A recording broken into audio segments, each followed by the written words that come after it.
Достар, осы макетті егер қаласаңыздар бірге жасап шығатын боламыз. Ол үшін бірнеше материалдар керек, оның барлығын описанияға жазып қоямын. Ал менімен бірге болыңыздар. Қош келдіңіздер достар, менің каналыма.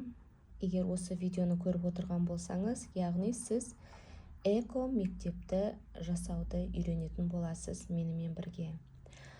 Ол үшін бірінші бізге не керек, соны таныстыра кетейін. Ол үшін ең бізге басты материал мына жерде ПВХ керек болады. Менде 5 мм ПВХ қолымда. Сізге жіберілген электрондық варианттағы нұсқадағы жаңағы өлшемдер бойынша сіз барлығын кесіп алатын боласыз.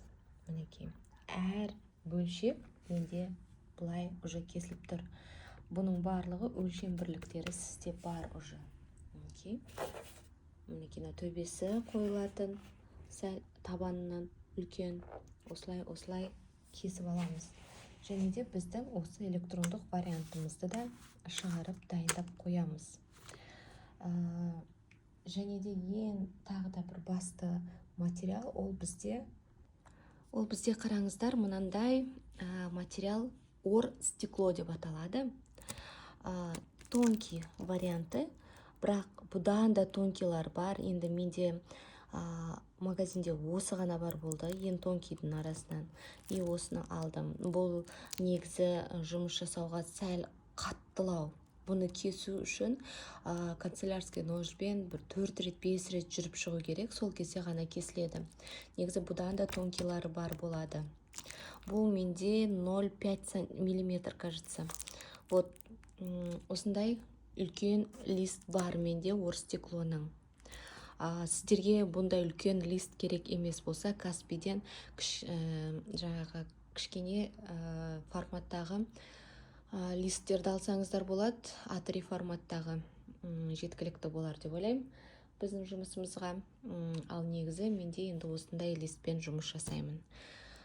Ал енді басты макетіміздің жаңағы тақтайы дейді. Тақтайы бізде ол мынандай пеноплекс. Пеноплекс ол бізде 2 сантиметрлік толщинамен бір лист бізге жетеді. Бұның кішкене ғана бөлігін алатын боламыз.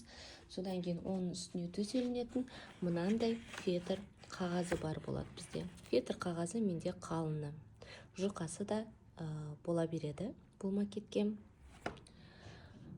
Және бұл жерде айта кететін құрал жабдықтардан бізге ыстық желім керек. Основной жұмыстың барлығы осы желіммен жасалынады. Канцелярский нож, пышақ дейді, вот осындай керек болады. Линейка, ұзын линейка және де ручка. Басты материалдарымыз осы. Қосымша тағы да материалдар бар. Оны жасалу барысында айтатын боламын. Бастамас бұрын қараңыздар, бұл бізде табаны. Табанын сантиметрі, 22 сантиметр ені және де 33 сантиметр ұзындықта біз кесіп алдық, дөп түзу етіп тік төртбұрыш. Осы тік төртбұрыштың ішіне біз сызамыз. Енді қалай? Яғни кіші тік төртбұрыш сызатын боламыз. Ол үшін осы тік төртбұрыштың екі жақ шетінен, яғни 6 сантиметр. Және бұлайынан санаған кезде де дәл солай 6 сантиметр, мына жақ шетінен 6 сантиметр қалдырсақ, өздігінен ішінен кішігірім тік төртбұрыш шығады.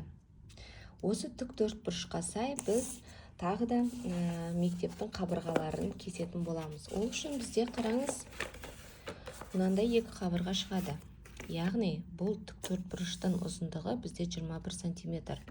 21 сантиметр етіп біз кесіп аламыз? Қабырғаның биіктігі бізде 10 сантиметр. Яғни мына жері бізде 10 сантиметр. Енді осыны ыстық желіммен жапсыратын боламыз. Осы жерге орналастырамыз қазір. Мінекей осылайынан орналастыратын боламыз. Осылай етіп мына жақ бөлігін орналастырсақ, екінші жақ бөлігін де дәл солай орналастырамыз, иә.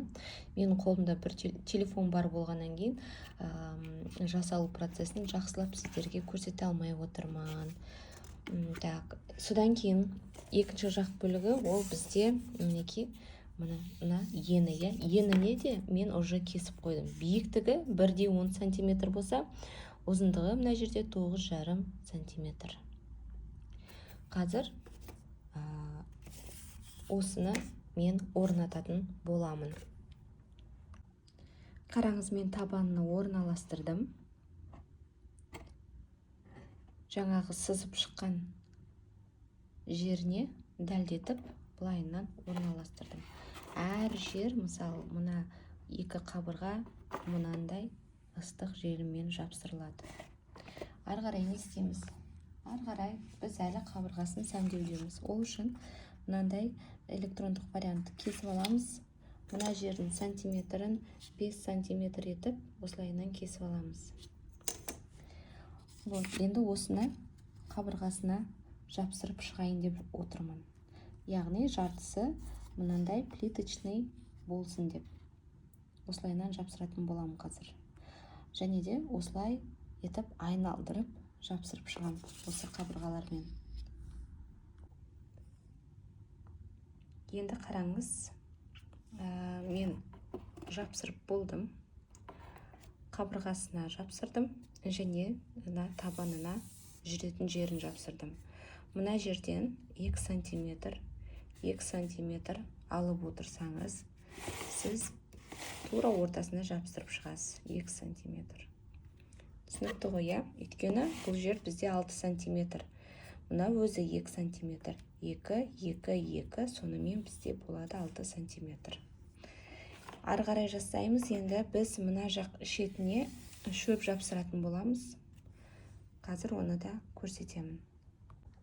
Қараңыз, мына біреу тік төртбұрыштың ені ұзындығын айта кетейін. Ені бізде 2 сантиметр, ұзындығы 3 сантиметр болады. Осылайынан етіп бірнеше штук кесіп аласыздар. Ручкамен белгілеп отырып, иә. Осылай кесіп аласыздар. Содан кейін көз мөлшермен біз орналастыратын боламыз. Ара қашықтықтары бір-біріне сай болатындай етіп. Мына жақ бөлігіне 2 штук кетсе, мына жақ ұзындық бөлігіне бізде кетеді 4 штук екен. Ар жағына да примерно орналастырып қой. Қазір енді осыны ыстық желім арқылы отырғызып шығамын. Жай ғана тамызам және үстіне осылайынан ақырын етіп лайнан қоя салатын болам. Мінекей.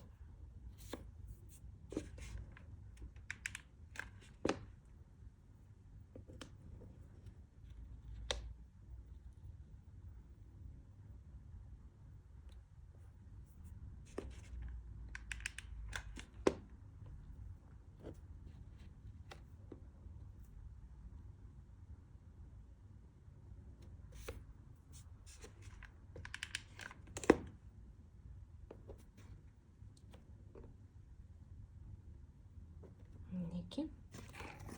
Мына жақ бөлігіне алып келдік.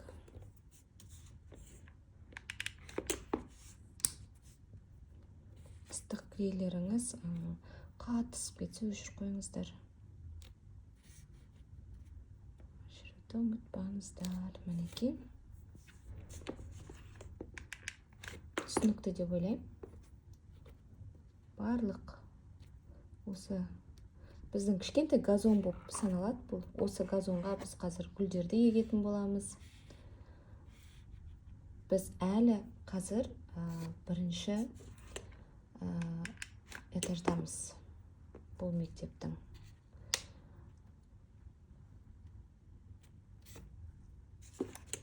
Әлі екінші этаж, яғни ол жақты да дәл осындай етіп жасайтын боламыз.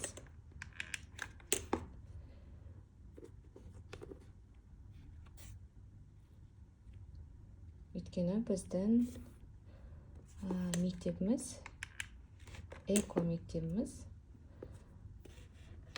екі этаждан, қабаттан яғни тұрады, иә. Мінекей орналастырып болып қалдым. Негізі бұл макетті жасау жеңіл. Сәл уақытыңызды алады дегеніңіз болмаса. Әрине жеңіл, менің осындай видеоларым арқасында. Өйткені былай көзбен көріп жасай салу кез келген адамның қолынан келе бермейді. Сол себепті сіздерге барынша түсінікті етіп көрсетіп жатқан. Мінекей жасап шықтық. Енді бұл жерде бізде сәндеу тек гүлдер мен ағаштарды жасап. Ол үшін қараңыздар, менде мынандай шөптер бар. Таныстыра кетейін өзіме алған шөптерімен. Пучок дейді ғой, осындай түрін алдым. Содан кейін мынандай болып ұзын етіп өсіп тұратын ағаш ретінде орнатуға осындай шөптерді алдым. Содан кейін мінекей кішірек пучок дейді, бұны шөп ретінде алдым. Қосымша екі түрлі түсті гүл алдым. Ол бізде қызыл және сары. Көзге түсетін макетімізді, эко-мектебімізді сәл болсын сәндеуге көмегін беретін өсімдіктер. Осыларды қазір біз бірінші қабатқа орналастыратын боламыз. Достар, мына жерде бір айта кететін жайт бар. Ол мынандай лента кесіп алам мен неден, жаңағы фетр қағазынан 1 сантиметр етіп толщинада. Оны мен мына жерге былайынан плинтус ретінде орналастыратын боламын. Көрдіңіздер ме? Неге десеңіздер, осы шөптің үстінде мына ағаштарымыз былайынан орналасу керек болады. Сол себепті осы жерді ұмытып бара жатырмын айтуға. Қазір осыны мен орналастырып шығамын.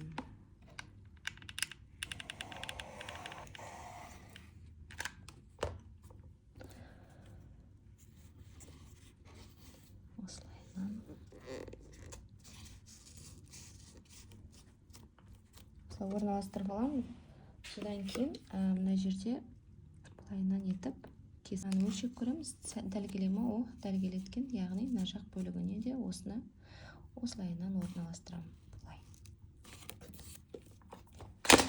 Ой.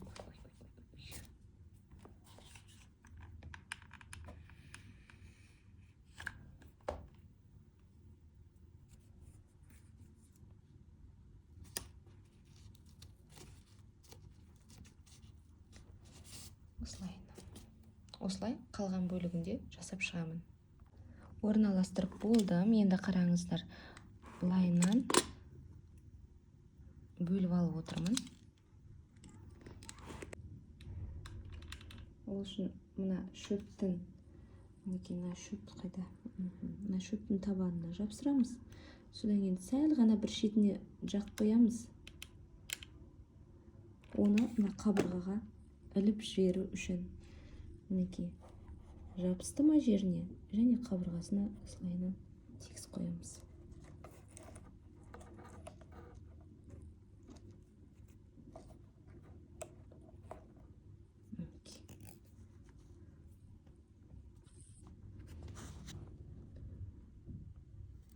Қараңыздар. Клейм қатты қызып кетіпті. Барынша қаттырақ басам, жақсылап жабыссын деп.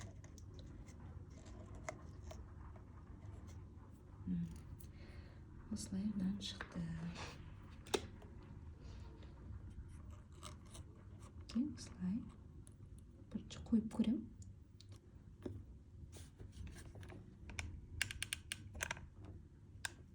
Осылай қабырғаға да бірінші жабыстырып алсаңыздар болады.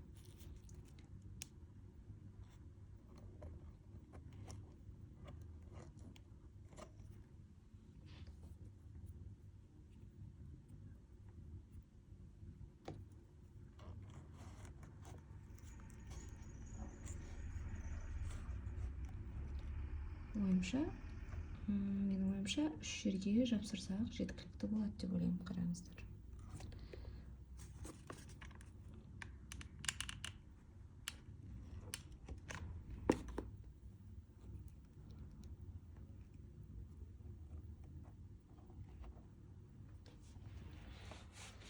осылай әрбір шетке жабыстырып шығамыз.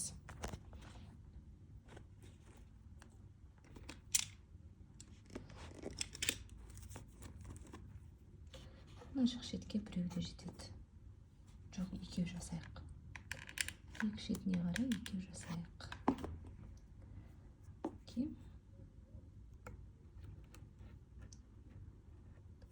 Өзі жасыл түс адамның жан тыныштығын беретін бір сондай жылы түс қой. Адамның көзі тоятындай, успокаивающий дейді ғой. Сол себепті жасыл түс көбірек болғаны бізге жақсы. Тем более біздің тақырыбымыз эко мектеп.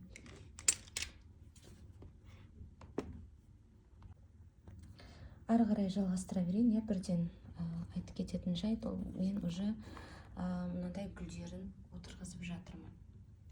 Ол үшін также ыстық жүйемді жақсырамыз. Осылайына менің клейім сәл уже қатты қызып тұрған жоқ, өшейіндеп тұрған қалыпта тұр. Бітейіндеп тұрған несі. Өйткені сондай қалыпта керек, потому что мынау гүлдер тұрмай қалады әйтпесе. Көрдіңіз бе? Уже тұрып қалады бірден.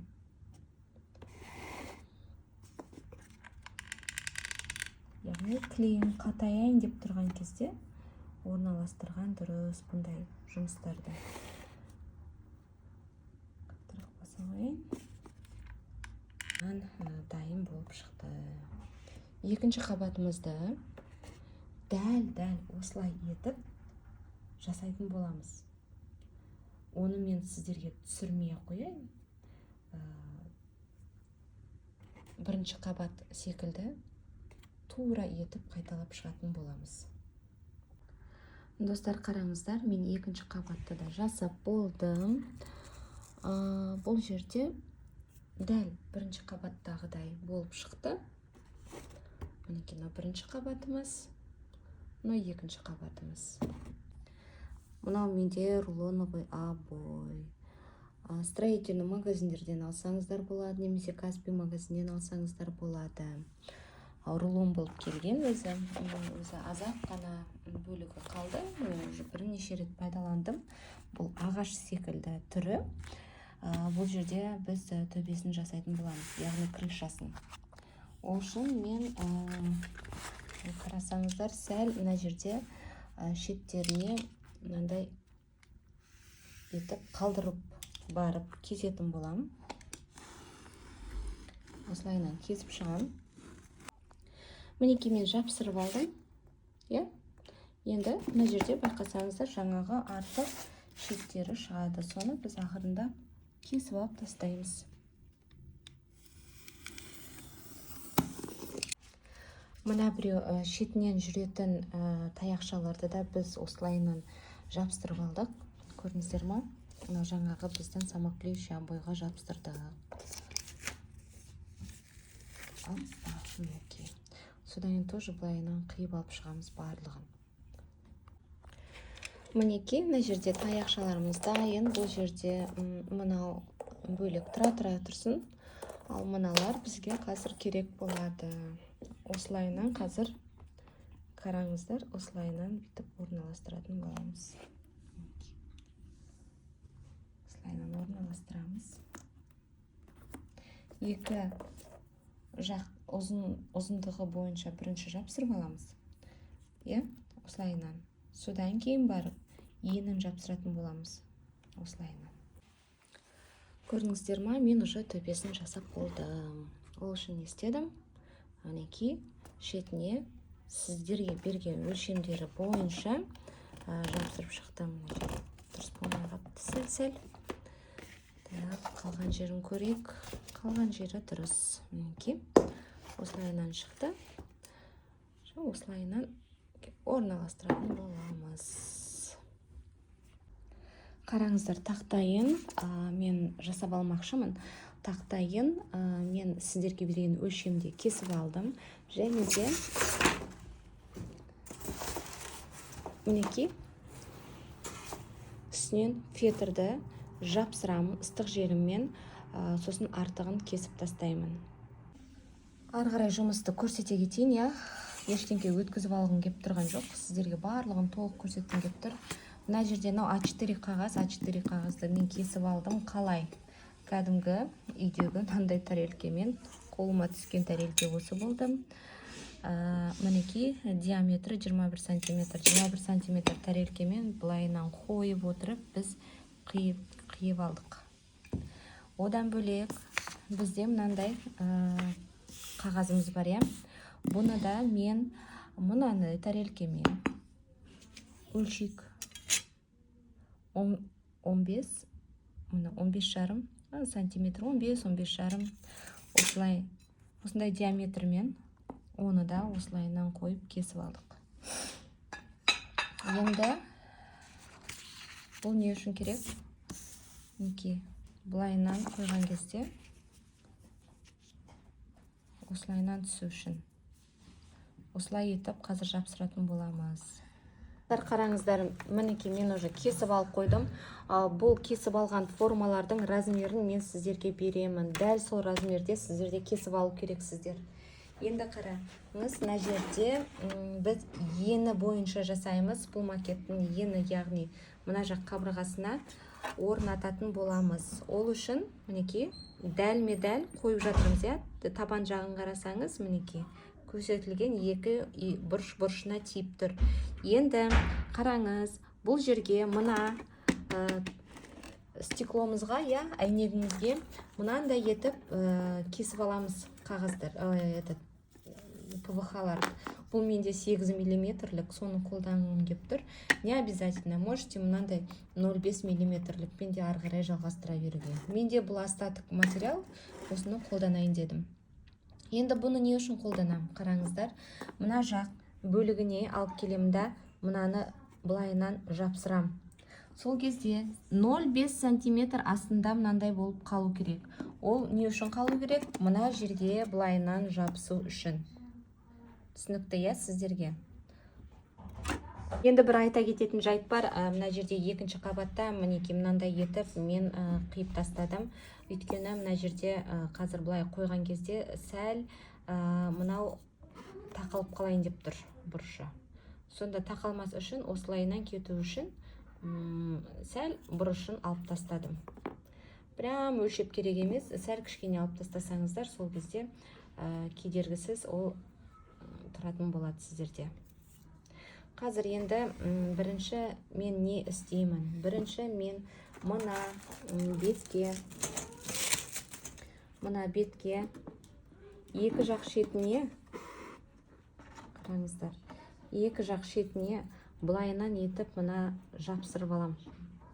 Әйнекке мынаны, яғни осылайынан жапсыратын боламын.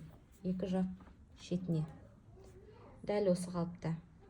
Мінекей, қарасаңыздар, мына жақ шетін мен орналастырдым. Яғни стеклоға мынаны жапсырдым. Таяқшамызды, содан кейін астын, мына стеклоны мына неге жапсырдым? Шетіне жапсырдым. Түсінікті ғой, үстіне қойған жоқпын. Шетіне жапсырып шықтым. Ар жақ бөлігінде дәл солай жапсырдым. Енді мына екі бөлікті, ол дегеніміз мынау және де мына бөлікке мен алып келемін де, қазір мынаның пленкасын алып тастап, былайынан етіп жапсыратын болам. Мына жерге жапсырам, астына жапсырам және былайынан жапсыратын боламын. Қараңыздар, мінекей, мына жаңағы екі жақ шетіне және мынандай астына мен мына стеклоны жапсырдым. Мына жақ бөлігі әлі бізде ашық тұр. Ол жаққа дәл солай мына қабырғасында жапсыратын боламын. Осылайынан. Мінекей. Түсінікті ғой сіздерге. Қалай жапсырып жатыр десеңіздер, көрсетейін бір жақ шетін. Осылайынан клей жағамыз. Сосын астына да былайынан клейді жағып шығамыз. Мына клейм сәл уже суып жатыр екен. Мінекей. Жағып шығамыз. Енді осы қалыпта жапсыра қоямыз. Сәл-сәл қолмен қисайтпай осылайынан орналастырып жіберіңіздер. Екінші қабатты осылай етіп сала саламыз. Мына бұрышына сәл-сәл қараңыздар, сыймай тұр. Яғни мына жерін сәл кесіп жіберуіміз керек екен. Мына жақ шетін көрейік. Также кесіп жіберу керек екен. Кесіп жіберейін.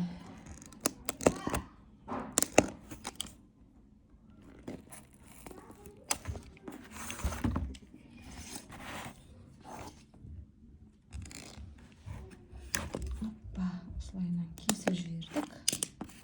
Енді тағы да бір рет орналастырып көрейік. Мінекей. Екі қолмен жасамасам ыңғайсыз. Мінекей кигізіп жатырмын. Көргендеріңіздей тура етіп салынды. Енді үстіне жаңа дайындап қойған крышамызды осылайынан орната саламыз. Енді байқасаңыздар, мына жерде кішігірім есігі бар. Есігі бар. Ол крышасы сізде бар. Размері барлығы көрсетілген. Сол бойынша мына төбені қалай жасадық, бұны да дәл солай жасаймыз. Тек бір жақ бөлігін ғана мынандай крышасын жасамаймыз. Так, енді қараңыздар, мен оғанда осылайынан мінекей дайындап қойғам. Кесіп кішігірім. Оның да размері сізде бар. Барлығы беріледі ғой сіздерге. Сол жерге қарап отырып кесіп аласыз. Мінекей. Мынандай біреу керек болады, екеу керек болады, және үшінші қабырға керек болады. Осылайынан қазір біз жапсыратын боламыз бір-біріне. Мінекей, қазір мен сіздерге көрсетіп жүрейін. Осылайынан жапсырамыз.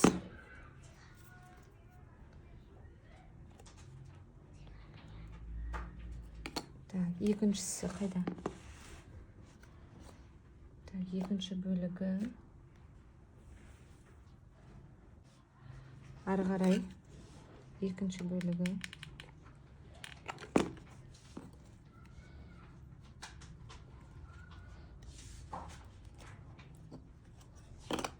мінекей. Мынау бізде алды. Осылай етіп жасап алдым. Кішкене есікке ұқсайтындай қылып. Енді осыны қалай орналастырамыз? Мінекей былайынан.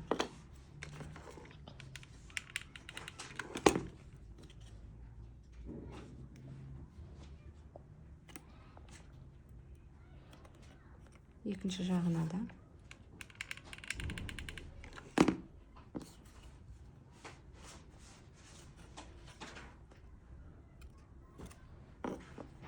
Былай түзіліп аламыз. Квадратный түзі тұрсын деп. Осылай ұстап тұрамыз, кепсін деп. Кепті. Енді осылай алып кеп мұнда жапсыратын боламыз. Астына тоже не қоямыз? ПВХ қоямыз квадратный етіп, осының бойымен кесіп алатын боламыз. Табанын кесіп жатырмын. Өлшеп алдым. Өлшемдері міндетті түрде сіздерге беріледі.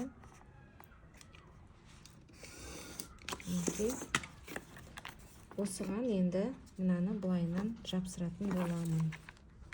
Ол үшін мына жерге жай ғана әлі қойсаңыздар да жеткілікті. Осылай етіп ақырында тұрып орналастыратын боламын. Екі шетіне сәл артық алдым. Мінекей. Артық клейлерді қолмен осылай алып жүрсеңіздер де болады. Мінекей.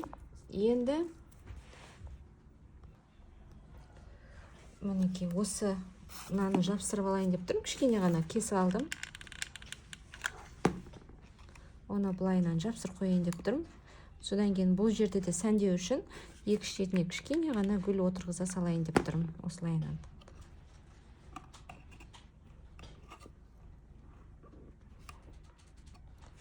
Жай ғана кішкене ғана сәнін беріп тұрсын деп. Екінші жағына да.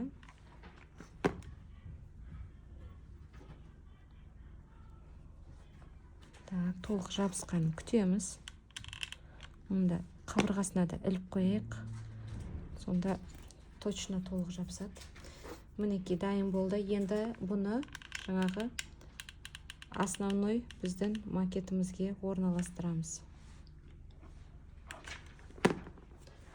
Бұл бізде мына жақта, тура ортасына келіп қоямыз. Орналастырдық. Енді төбесіне мына крышасында орналастырамыз.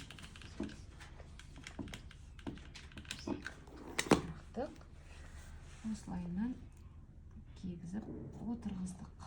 Мінекей есігіміз бізден дайын.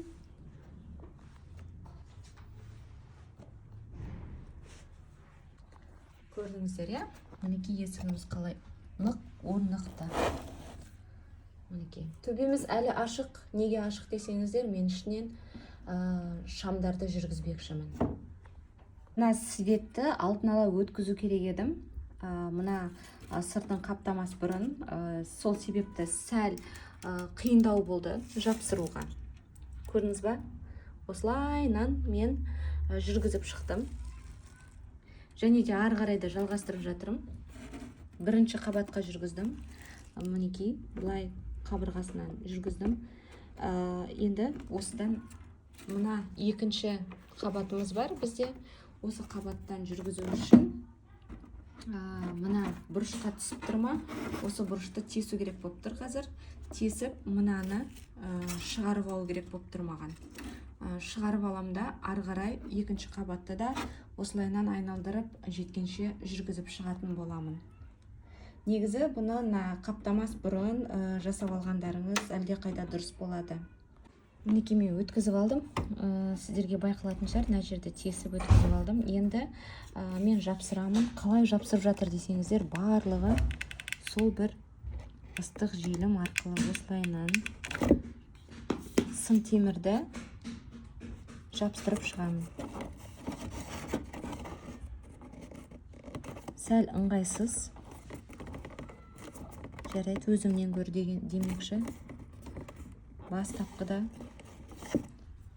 жасап алу керек едім бұны. Енді барынша білдіртпей, әдемі етуге тырысып жатқан түрім осы. Мінекей, көрдіңіздер ме? Осылай. Енді мына жақ шетіне тоже клей жаға қоямын қазір. Клейнен жазып шығады.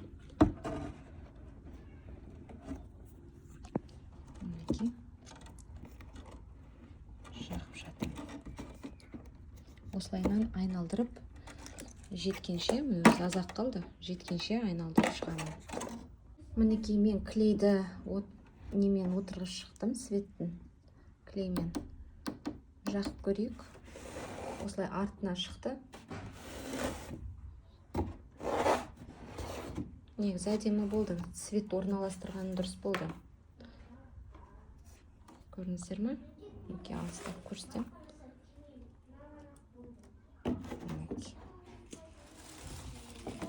Енді ең соңғы төбесін ғана отырғызсақ болғаны. Осындай болып әдемі болып шығады. Қараңыздар, мен шетінен 1,5 сантиметрлік мына плиточный қағаздарымды жүргізіп шықтым.